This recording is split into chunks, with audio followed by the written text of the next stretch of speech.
Good evening and welcome, candidates. You who are in the audience and those of viewing at home or online. This is the candidate forum for the Iowa Secretary of State. I'm Polly Horton, member of the League of Women Voters of Johnson County, and I will be the moderator for this evening's forum in place of Galen Wobiter, who could not be here tonight. The forum is being live streamed on the League's Facebook page. It is also being filmed for rebroadcast on the 3 public, education, and government channels in Iowa City, Coralville, and North Liberty. Please check their websites for scheduling. Additional information about the candidates may be found on the League's Vote 411 website. The League of Women Voters is a volunteer, nonpartisan organization that neither supports nor opposes any party or candidate, which is why we have the policy that campaign literature is welcome outside of this room following the forum, and no buttons, signs, or literature can be worn or distributed inside of this room. The League does take positions after considerable study of issues and acts to influence decision makers on those issues. We work to not only register voters, but also to provide them with information on issues to assist their participation in government. Membership is open to anyone 16 years of age or older. Please join us. We can use your time, your talent, and your financial resources. Democracy works best when more people are involved. The views expressed in this forum are those of the candidates. All viable candidates have been invited to participate. Paul Pate, Republican incumbent, is not able to be here tonight. The format for this evening is as follows. After the candidates have been introduced, they will each have 2 minutes for opening remarks. We will then present questions to them, starting with one from the League, followed by one submitted on cards by you in the audience. League members are distributing cards and pencils for you to write questions on. You may submit as many written questions for the candidates as you wish. Hold up the cards, and a League member will collect them throughout the forum and bring them to me to read. Questions that fall in the same general category may be consolidated. If time does not allow for all the questions to be addressed, you may contact the candidate directly after the forum or at another time. Each candidate will have 1 minute to respond to each question. Due to the time frame, there will not be time for rebuttals. Near the end of the scheduled time for this event, each candidate will have 2 minutes for closing remarks. Speaking order will be rotated throughout the evening. There is a League member in the front row who will be our timekeeper, using cards to alert candidates when time is about up and when it is up. Tonight we have 2 candidates here who are running for Iowa Secretary of State, a 4-year position. Deidre DeGier, Democratic, Jules Offenbach, Libertarian. Let's get started with the opening statements.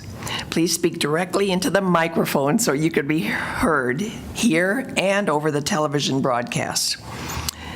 Let's begin with your 2-minute opening statement, starting with Ms. DeGier. Good evening. Thanks to each and every one of you all who took time out of your day to come to the League. Thank you for hosting this amazing event to just increase the awareness around how important the Secretary of State's office is. And Jules, thanks for joining, of course. I am really excited about running for Secretary of State. If this were a job I could interview for, I would do it. But we're doing the interview in the form of a campaign, and I'm willing to do that as well. And the reason being is because I'm a small business owner in Des Moines. And I started my small business in college, my senior year, to help other businesses and nonprofits get started. If you recall, that was around the brink of the recession, and folks were getting laid off from their jobs and had no choice but to become entrepreneurs. And what we were finding was that they had great products and services, but didn't necessarily know how to market themselves and connect to a customer base. I've also worked on campaigns in the past as well. I was a campus organizer in '07 for Barack Obama, then Senator Barack Obama. Also also worked in 2012 as a statewide vote director. My job was to get hard-to-reach populations to vote. And after that campaign, then committed to 2 more school board races for fun because I really am committed to engaging voters. And each and every race that I've been involved in, my job has been to go find the voters and to connect with the voters. And I think in a climate like this, as Ms. Polly said earlier, democracy works best when more people are involved. Well, we need more people involved. We need more people getting engaged in our elections. We also have to ensure that our small businesses are well taken care of, and we can do that through the Secretary of State's office. Thank you. And now 2 minutes for Jules. Good evening. Thank you very much for being here. Thank you very much for inviting me. I am Jules Offenbach. I am a libertarian running for Secretary of State, and I am that Russian you want in charge of your elections. I understand the value of being heard through the ballot. I grew up in a country where your voice was not heard. For the first time in my life, I was able to vote at the age of 32. And believe me when I tell you that I know how women in the early 1900s felt when they were able to vote for the first time. Right to vote is fundamental to me, and it is an obligation and a privilege that should not be taken for granted. And the barriers to the right to vote should never, ever, ever be placed. Therefore, the barrier of a state-issued ID is absolutely not something that I will ever agree with. I'm a business owner with computer science degree, law degree, and an MBA. I've been practicing for the last 9 years, primarily in the business law area, and I deal with the Secretary's office on a regular basis. I can tell you that our businesses do not have the support that they need from that office.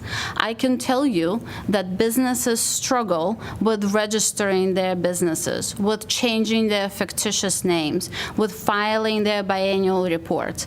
My construction clients struggle with mechanics liens. There is absolutely no reason why this should be going on in today's technology. I have about 25 years of experience in business.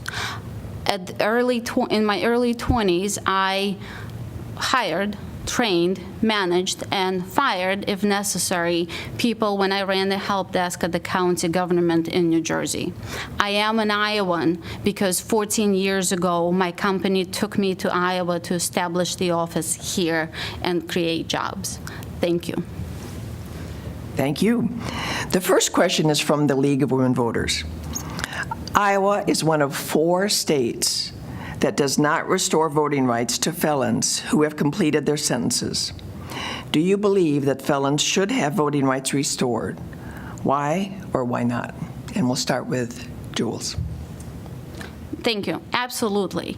People who serve their debt to the society should have the right to vote. And it used to be an automatic restoration of the right to vote. However, Mr. Schultz, I believe, went and lobbied when Mr. Branstad was the governor and requested to pull that administrative order. The right to vote is fundamental. And when you served your time, you should be entitled to go and be heard at the ballot. Thank you. And Deidre?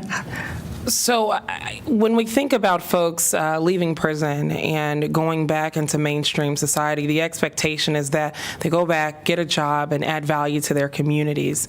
And I don't believe we can ask them to do that and in the same voice take away their voice and take away their vote. I believe that the process right now that exists is not an equitable process. It's confusing, and many times they have to hire attorneys to help them walk their way through the 12 steps that are necessary in order to restore their rights. I also understand that the process is not completely free because they have to request their court records, which is not complimentary from the court system. I believe that felons do need the right to vote once they re-enter mainstream society because we want them to be involved, we want them to be engaged, and we need to hear their voice via the ballot box. Thank you. Now, the next question is from the audience, and Deidre, would you go first? What is your opinion of the requirement for picture ID for voters? So the requirement for an ID, I believe, is a barrier for many Iowans. We know we have 125,000 registered voters that neither have an ID or a driver's license. And that's a serious situation, especially when we see some of our races that are won by very, very small margins. I think it's key that when we're going to change the process of voting, that we change it in such a way that is not a barrier for many people. Not to mention, those folks have to pay for IDs. They have to pay for driver's licenses. Our current Secretary of State has changed the process in voting and only allocated $50,000 to educating the state on it. The bigger picture is how do we overeducate folks on this new law, because it has passed. And it may or may not go anywhere. But needless to say, we still need people engaged in the process, and I'm willing to be the Secretary of State that overcompensates for these barriers to ensure that we have equal access to the ballot box. Thank you. Jules, what is your opinion of the requirement for picture IDs for voters? I believe that it is a barrier to our right to vote. Our constitutional right to freedom of speech doesn't come with a state-issued ID. The right to vote should not come either. In 2016 election, out of 1.6 million Iowans who voted, there were only 10 who were deemed to be casted inappropriately. According to Mr. Pate, it's about the cost of implementing the voter ID law will be about $1 million. That is $100,000 per vote of our taxpayer money.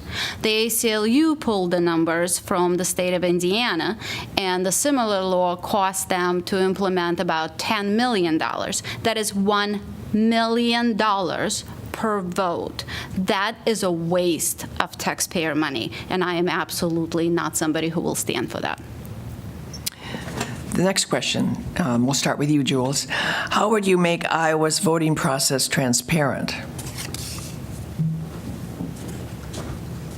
Education and accessibility. The $1 million that Mr. Pate is dedicating to implementing the voter ID law could be implemented into the accessibility of the polls, could be used to research the secure online electronic voting, could be used in making sure that poll workers are properly educated and properly administer the voting process. In 2016 election, again, in Dallas County, there were about 12 to 13% of votes lost. When they discovered it in February, they counted 5,832 votes, I believe, that were never counted. The hypocrisy of Mr. Pate's position is that very quickly the auditor of the Dallas County and Mr. Pate issued a statement that because those votes were distributed proportionally, it had no effect on our election, even though the numbers were different. Thank you. Deidre, how would you make Iowa's voting process transparent? I would agree with Jules in saying that the first part is education, ensuring that in light of these voter ID law changes and also systematic changes as it relates to people accessing the ballot box, that people understand those things. I remember in the first soft rollout in the primary, our poll workers were confused about the law. The media was confused about the law, and in addition to that, voters were confused about the law. And so, as I mentioned earlier, we have to go above and beyond to ensure that people understand how to exercise their right to vote. The second component is more of a security component. We do not have audit requirements in our state that are adhered to. And so I believe another way to ensure that there is transparency in our voter system is to have risk-limiting audit. That's a random opportunity for us to choose different counties in order to ensure that every vote is counted and it's counted adequately and it's fair in that process. The next question, we have a theme here. What would you consider to be an ideal voting system for the state? You're going to design an ideal voting system. We'll start with Deidre. The first thing that I would do is actually have real automatic voter registration. So when someone goes to the DOT to get their driver's license or ID, they're automatically registered to vote if they're eligible to vote in our state. And if they would like to opt out, they could do that at that time. And the reason why I want that is because when we go to the DOT, we're giving them the most correct and updated data that exists about us as an individual. I would like to use that data so that I can communicate with each and every one of our registered voters throughout the state. So when there is an election, you know that there is an election. You know who's going to be on your ballot. You know where your polling location is. I think that's going to work wonders for us as a state as it relates to not only increasing voter registration, but also increasing turnout. Jules, what would you consider to be an ideal voting system for the state of Iowa? How much money do I have? In an ideal world, if I had enough money to spend, I would be spent on researching the secure electronic voting. Right now, I believe technology exists, but I also believe that it needs to be implemented properly, and there needs to be a skilled professional who recruits the people who know how to do it properly. Otherwise, you will get Russians who don't want meddling with your elections doing so. And we've sort of touched on this, but we'll start with you, Jules. What is your stand on online voter registration, automatic registration at 18? I support that. Like Deidre said, it would ease the communication with the voters. It would ensure that the voters know where their voting location is. It will ensure that every vote counts that wants to be counted. Online registration for the voters, I think, is a very good idea, and it will just make sure that all the Iowans are heard. Deidre, what was your stand on online voter registration? So we have an aspect of online voter registration in our state right now. However, you have to have a state ID or a state-issued driver's license in order to do that. I would like to expand that. And so the reason why I would is because, like I said, we know we have at least 125,000 voters in our state without IDs and without driver's licenses. And that accessibility may be key for them as it relates to getting engaged in our voter process. And then the latter part of your question, the first part was online voter? Online, and then automatic registration at 18? Yes, and so I believe that automatic voter registration automatic voter registration for our 17-and-a-half-year-olds at the time if they are 17-and-a-half or 18 at the time of an election, a general election, then they should be eligible to vote at 17-and-a-half in a primary and also automatically be registered to vote as well. Okay, we're going to go back to the issue of restoring felon voting rights. The question is, according to the Iowa Constitution, it's the governor who can decide whether to permit ex-felons to vote. Would you try to change the Constitution or just change the governor's mind? Me first? You first. So, our Secretary of State lobbied to get this voter ID law passed, and he actually commissioned this bill. I don't believe it's the role of the Secretary of State to be in the job of creating bills and making bills.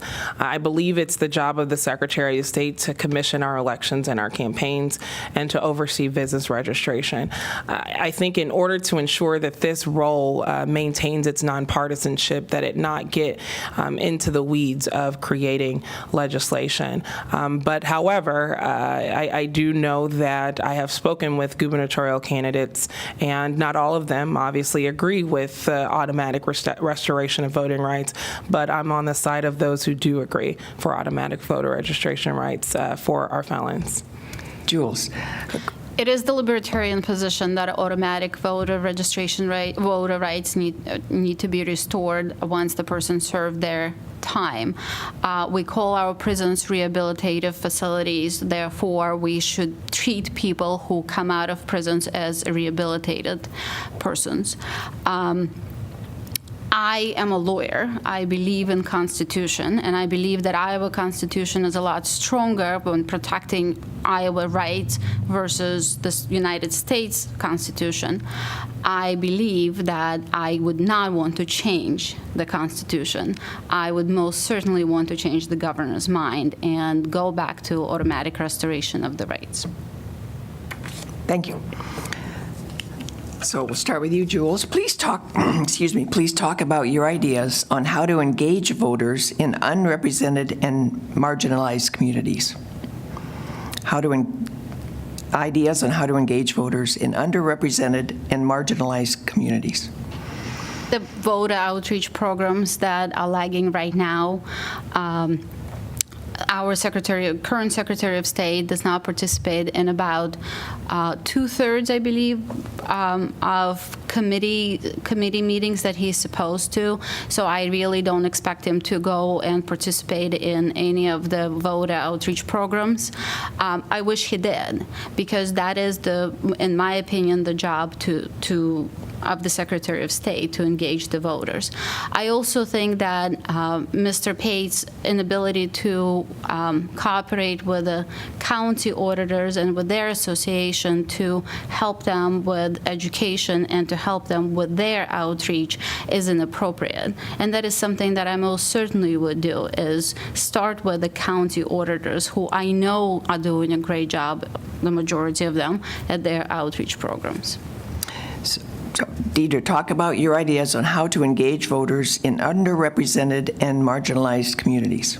So in each campaign that I've been involved in, this has been my job, to go find voters and to connect with voters, not just the voters who are, quote, reliable voters, those ones who show up for every election, but those voters who are not even registered and not engaged in all of our elections. And the reason being is because our democracy depends on hearing each and every eligible voter's voice via the ballot box in our state. And the way that we do that is meet people where they're at. We can't expect for them to come to the Secretary of State's office. We can't always expect for them to walk into our party offices. And so the way we meet them where they're at is connecting with community organizations like the League of Women Voters. Our state auditors operate, or our not state auditors, county auditors operate in 6 different regions throughout our state. And what I've realized in traveling is that not all of our counties have the resources. They don't have an active party. They may have maybe 2 or 3 league members in the county. And so we need to ensure that those folks have resources, and working with organizations like the League, NAACP, and LULAC is going to strengthen our chances to get out the vote. Have you both answered that question? I was lost. Yes. Okay, good. We'll go to the next question. Thank you. And so it must be Deidre's turn to start first. So this is coming from the audience. What does the Secretary of State do? What are the duties and responsibilities of the office?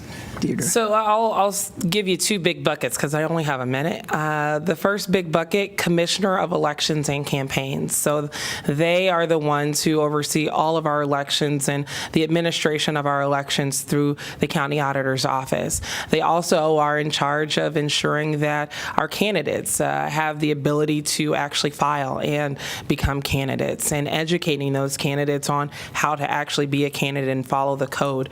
The other component is business registration. Anybody doing business in our state has to go through that office first. Otherwise, you can't get a bank account in your business name unless you do. And so I think that the way we maximize that office is to really ensure that our state is held accountable to the National Voting Rights Act and the National Voter Registration Act. Also to ensure that we're making sure that our business owners have the resources to not only start, but to connect them to the resources that are going to help them grow, these resources that our taxpayer dollars are going towards every single day. And I'm positive we can do that through this office. It doesn't cost money, it just costs care. Jules, what does the Secretary of State do? What are the duties and responsibilities of the office? Well, in addition to what Deidre said, in addition to the business support Deidre listed, business support in terms of the mechanics liens and any UCC filings, that is the Secretary's job to oversee those and to ensure that they are properly managed. A Secretary is supposed to be participating in multiple committees and have an opinion, or at the very least provide an opinion on multiple committees. The other job of the Secretary of State as a commissioner of the elections is if a candidate is challenged, there are 3 people who decide whether the challenge should stand or whether the candidate's name should be on a ballot. It is the Attorney General, it is the state auditor, and it is the Secretary of State. Thank you. Start with you, Jules. You both mentioned the Secretary of State's influence on small business. What changes would you like to see in the Secretary of State's influence on small business? I would like to see more support for the business owners. For instance, you can right now register a business online. However, it's very cumbersome. You cannot, however, file a fictitious name adaptation that's doing business as most people know. There are multiple other filings that you cannot do online. From the technological point of view, with my computer background, I can tell you that I see no reason why this is not happening. It's one database, and it should be automatic, and it should be very easily accessible. The mechanics liens that I mentioned before, my construction clients struggle with them on a daily basis. They should not be paying me as their attorney to help them with a mechanics lien. That information should be easily available from the Secretary of State's office and should be provided to them on a regular basis. Deidre, you mentioned the Secretary of State's influence on small business. What changes would you like to see?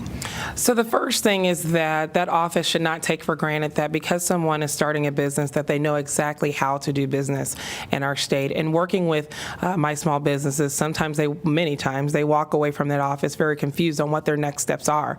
They filed their name, they've gotten their paperwork back, they've given their money, now what? I want to ensure that we're providing our business owners with toolkits, whether they're going into the hospitality industry, opening a restaurant, or opening a salon, or opening a food truck, that they know everything that it's going to take for them to do business. They know that they have to go to the Department of Health. They know that they have to go to the Internal Revenue Board, all of the steps that are necessary. We also need to do a better job of connecting them to those resources like USDA loan opportunities for our farmers and our rural business owners. In addition to that, Small Business Administration loan opportunities and targeted small business loan opportunities for our women-owned businesses, our veteran-owned businesses, and minority-owned businesses. Thank you. So we'll start with Deirdre, and I'm going to put two of them sort of together. The overriding question is, if you could make any change you wanted to Iowa's current election process, what would it be? But with that, are there any other states where processes of registration and voting seem models for you? So if you could make any change to Iowa's election process, what would it be? And have other states influenced you? So the biggest change would be automatic voter registration. There are some states that do only vote by mail. There are some states that only do vote in person. I think that I really like the way that we have diversity in how we can exercise our right to vote, whether it's vote early in person, vote by mail, or vote on the last day to vote, which as we know it as Election Day. Those are key elements for us to organize and get people engaged in. It meets a variety of different types of audiences, regardless of what their work schedule may be. The other component that I think is key is ensuring that people know about that. Communication is what has tremendously been lacking out of this office, both on the business side and on the voting side. And so the other change is to ensure that we're increasing communication to our voter base so that they understand exactly what's going on. I mean, sometimes we may have 3 and 4 elections in some communities because of bond issues, municipal municipal elections and other things. And communication from the Secretary of State's office is going to be more and more prevalent as life goes on and becomes more and more digital. So again, the overriding question, Jules, is if you could make any change you wanted to Iowa's current election process, what would it be? And have you taken any, or any other states where processes of registration and voting seem models for you? Do I have a magic wand? Because I think everybody at this point knows how I feel about the voter ID law, and if I had a magic wand, I would most certainly erase that off the books, or at the very least repel that. But I agree with Deirdre. I really enjoy the fact that we have a variety of ways we can vote. We can vote by mail, we can vote in person, we can vote on the last day. To me, again, voting is very important, and I usually take pictures and I vote on the election day. I would hate to take either one of those options away. I think we have a good system in place. I think it just needs to have a lot more education and a lot more, and remove the barriers and provide more training for our poll workers. But I think our system in the state of Iowa is pretty good. So, Jules, what is your opinion about maintaining an appropriate length of time for voters to make their vote? You sort of spoke to it just now. But what is the appropriate length of time? I'm assuming that's the question about the 29 days versus 40 days. I have a very strong rule: if it's not broken, don't fix it. We've had it for many years of 40 days. Why are we fixing it to 29 days? I am very happy that Judge Romano issued an injunction, a temporary injunction on that particular aspect of the law. And I am not supporting the change up to 29 days. I just don't see the point. So when we saw, you don't have to repeat it, it's okay. When we see 13% of registered voters participating in a primary election, that means we've got a lot of work to do. And typically in that 40 days in engaging voters, there was a lot of strategy that went around engaging different types of folks and different blocks of people and different populations throughout our state, and it was critical. And those 11 days was a big deal, not only for us in this room, but also for the folks across the street, our college students. By the time that early voting started for the primary, our college students were in transition. Some of them were in finals week. Some of them were trying to move from their spring residence to their summer residence, and some of them were just trying to figure out their life. That 11 days was really, really critical. And when Secretary Pate went around to the colleges, that was the thing that they told them, in addition to the ID that they did not want, and he did not listen to them. And I traveled throughout the state and talked to our college students, trying to figure out what they liked about our voting process, what they didn't like. The number one thing that they did not like, it wasn't the ID, it was the cuts on early voting. Thank you. Starting with you, Deidre, what measures do you support to ensure that all counties in the state have secure elections?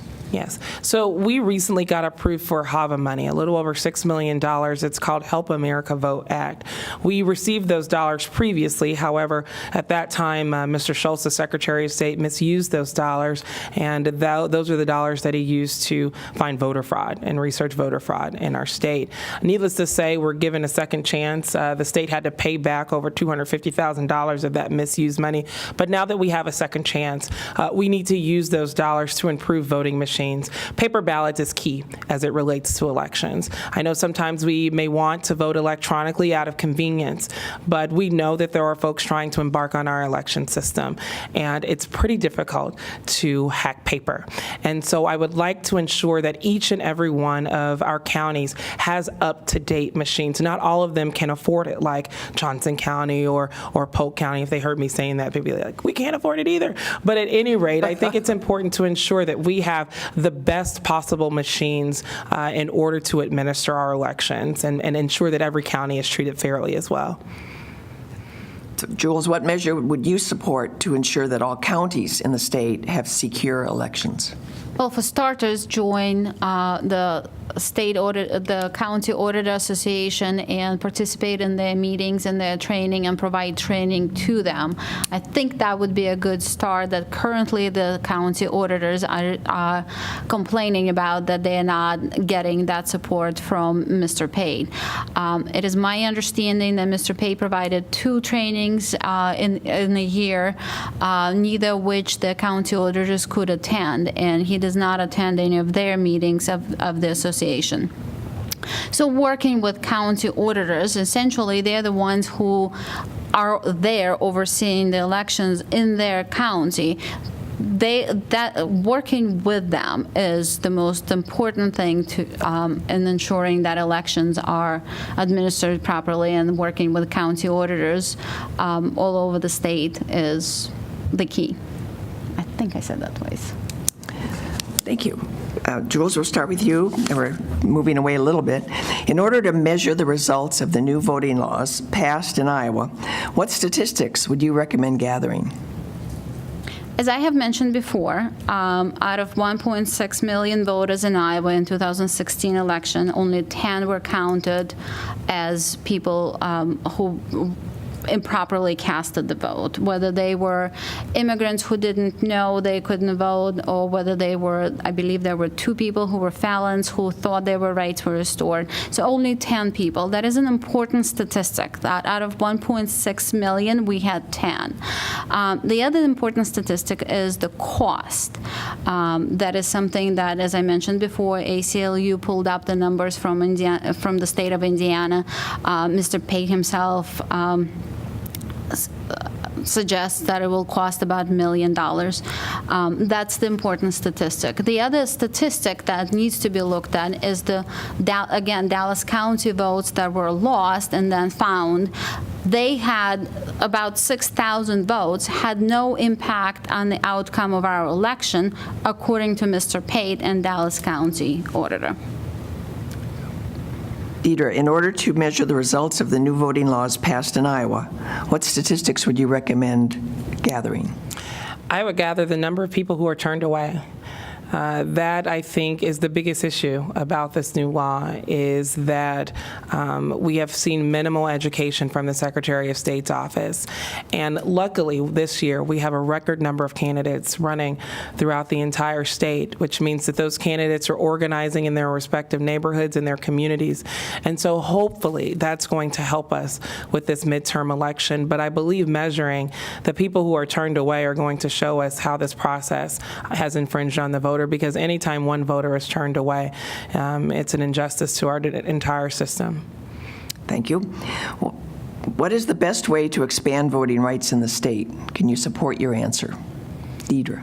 So the best way, I believe, to expand voter registration in our state and voter participation in lieu of automatic voter registration is to work with our nonprofit and nonpartisan organizations who have a vested interest in seeing people vote. I talked about earlier those county auditors operating in 6 different regions. If we could get those organizations to the table with our county auditors, we could really figure out some amazing ways to bring our resources together, pull them together to best get out the vote in these regions. I can't tell you how often I talk to auditors and they're resource poor.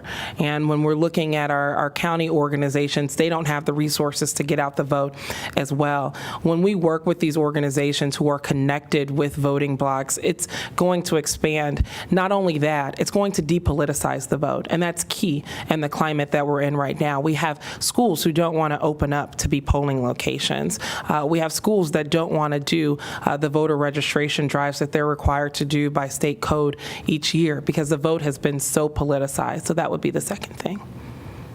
Jules, what is the best way to expand voting rights in the state? Education and voter outreach. I'm going to have to echo what Deidre said. And add education. As Deidre mentioned many times, there was about $50,000 that was allocated to the Secretary of State to implement the voter ID or to educate the population on voter ID. That's not enough. And that's not enough just for that vote. But it most certainly is not enough for educating our voters and doing as much voter outreach as possible. Thank you. Starting with you, Jules, please explain why you do or do not think it is important to reduce the role of money in American elections. Man.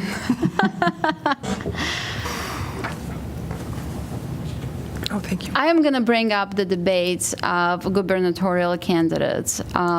That our candidate, Jake Porter, was recently excluded from the debates. He was invited and the invitation was rescinded.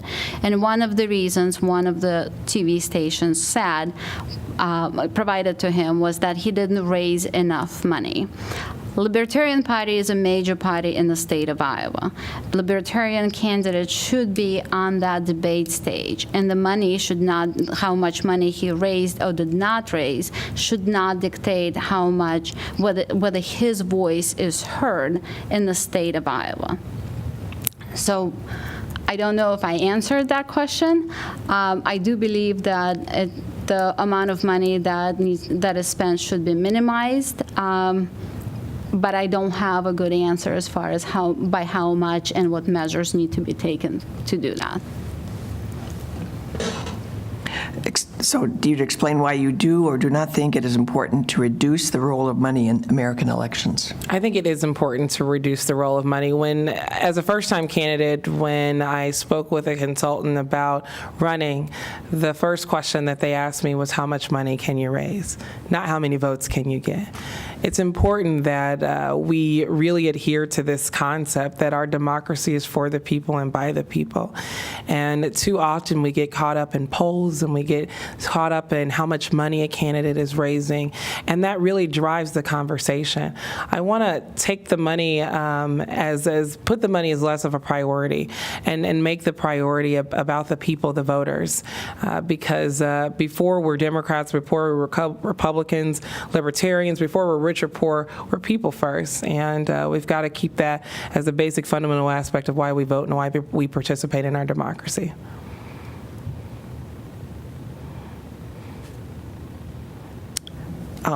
Moving back to one we've sort of touched on before, what changes would you make to the current operations in the Secretary of State's office? And would you directly talk, or specifically, how would you educate small business owners? How would you encourage citizens to vote? And we'll start Jules. with Jules.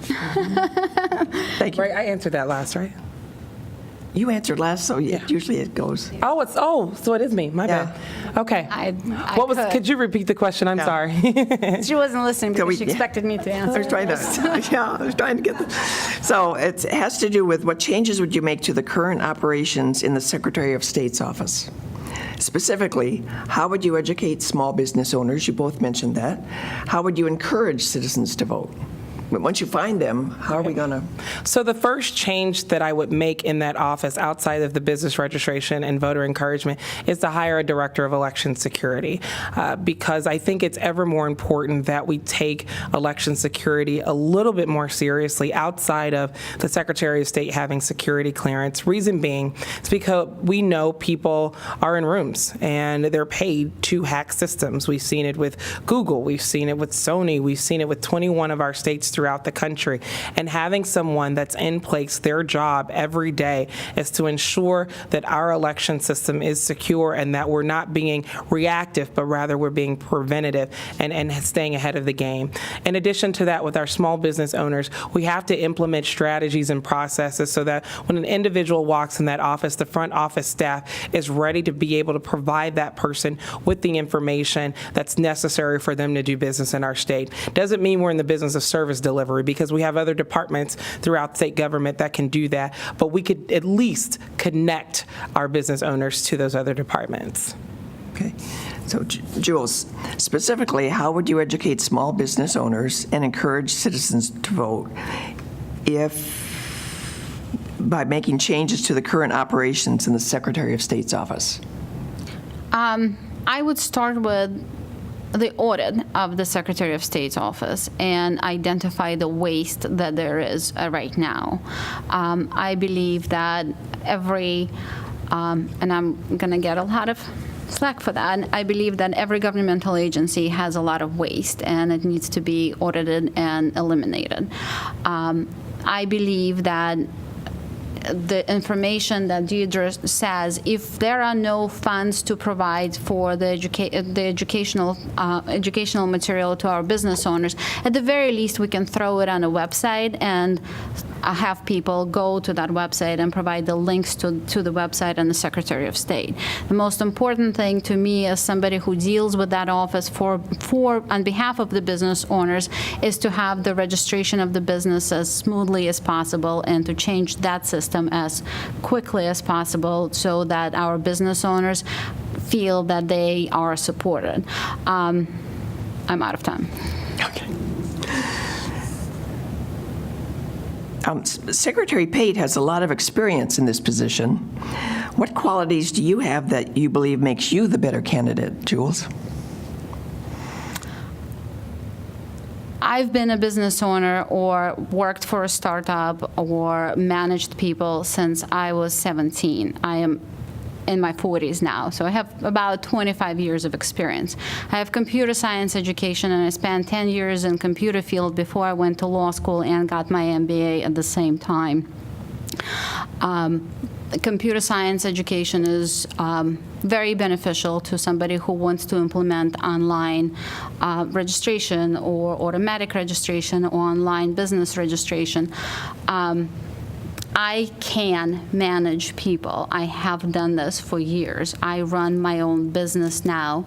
At the age of 20, 21, I was hiring people, managing them, training them. I most certainly know what it takes to identify the talent and to grow that talent in the position that it is.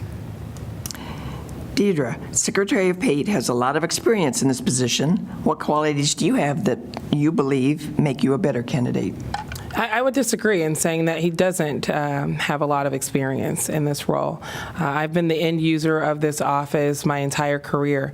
I've worked hand in hand with our voters. I worked hand in hand with our businesses, connecting them to the Secretary of State's office, helping them with their filings. And when we see minimal turnout in our elections, when we see business owners having to wait 30 to 45 days in order to receive their filing, when we see our attorneys being capped at how many filings they can file in a day and file in a week, to me that says that the lack of experience in that office is a burden on the voter and a burden on the business owner. Thank you. Deirdre, how closely would you need to consult, or confide with governor, lieutenant governor, treasurer, and the county auditors? And maybe one more than other? Sure. So each week there's an executive committee that the Secretary of State sits on with the governor, lieutenant governor, and the other state positions. Mr. Pate attends those meetings 50% of the time in person. I think, one, it's important to be present. I think it's also important that we have a lifeline to our county auditors. Those auditors don't answer to the Secretary of State's office necessarily, but they do administer the elections, and they're in charge of ensuring that those elections are administered to code. And so I think more and more it's important for us to develop relationships with all of our auditors, going to their state conventions that they have twice a month, and also, or twice a year, and also going to their biannual meetings that they have in their 6 different regions to ensure that we're all on the same page about this elections process. Our auditors do more than just administer elections. They have really big jobs, and we have to ensure that the Secretary of State's office is providing adequate training tools so that those auditors can administer elections appropriately. Jules, how closely would you need to confide with governor, lieutenant governor, treasurer, county auditors? As closely as necessary. As Deirdre mentioned, the presence at the meetings is very important. As Deirdre and I demonstrated to you today, we believe that presence at the meetings is important. I do not know what Mr. Pate has going on today, but it would be interesting to debate him for once. Working with county auditors, as I have said before, it is the key to our election because county auditors are the ones who are overseeing our elections, and it is extremely important, and I would work with them on a regular basis. The executive committee meeting, it has to be attended. You cannot participate in our legislative process without being present. Thank you. Yes or no question. Jules, would you support lowering the voting age in Iowa to 16? No. Deidre, would you support lowering the voting age in Iowa to 16? Haven't thought about that. Okay. Another yes or no? Yeah. Deidre, do you support instant runoff, ranked choice voting? I do not support that. Jules, do you support instant runoff, ranked choice voting?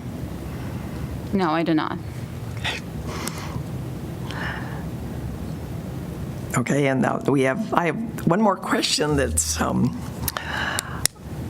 it has the word voting rights in it, so I'll ask it, okay? Commerce Secretary Wilbur Ross has approved adding a citizenship question to the 2020 census to better enforce the Voting Rights Act provisions against racial discrimination. This may be brought up this week in the Supreme Court. What is your interpretation? And we'll start with Deidre.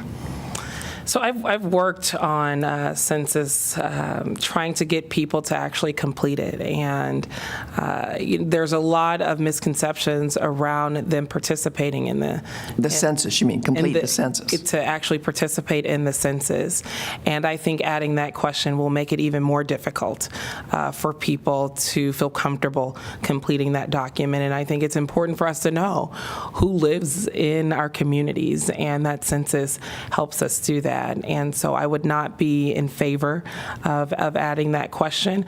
I think that we don't give our auditors enough credit.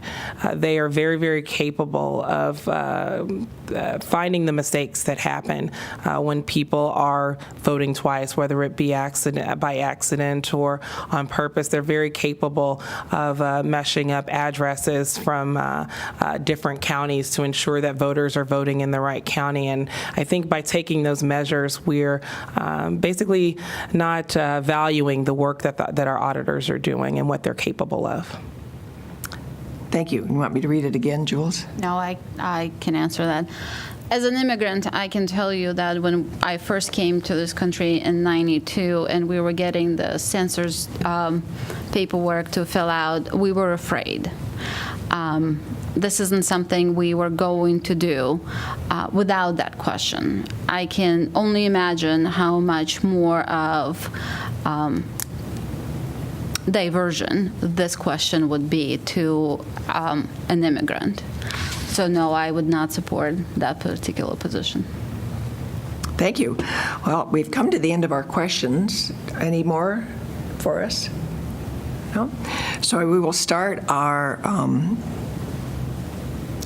2 minutes for closing remarks. And probably, Jules, you spoke last, so would you go first, please? 2 minutes. You know, we could probably even give you 3 minutes. Okay, you ready, timer? 3 minutes for closing remarks. Well, I'm not ready for 3 minutes. Okay. And you know, it's getting late, and I don't want to keep people here as longer than necessary. I'm just going to say again, I am a woman. I am a business owner. I'm a lawyer. I am a former computer tech. I'm a libertarian. I am Russian, who you should want to have in charge of your elections.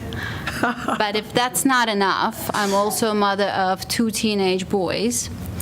I'm a single mother of 2 teenage boys, and anybody who ever raised teenagers or went through that stage knows that I can withstand any storm.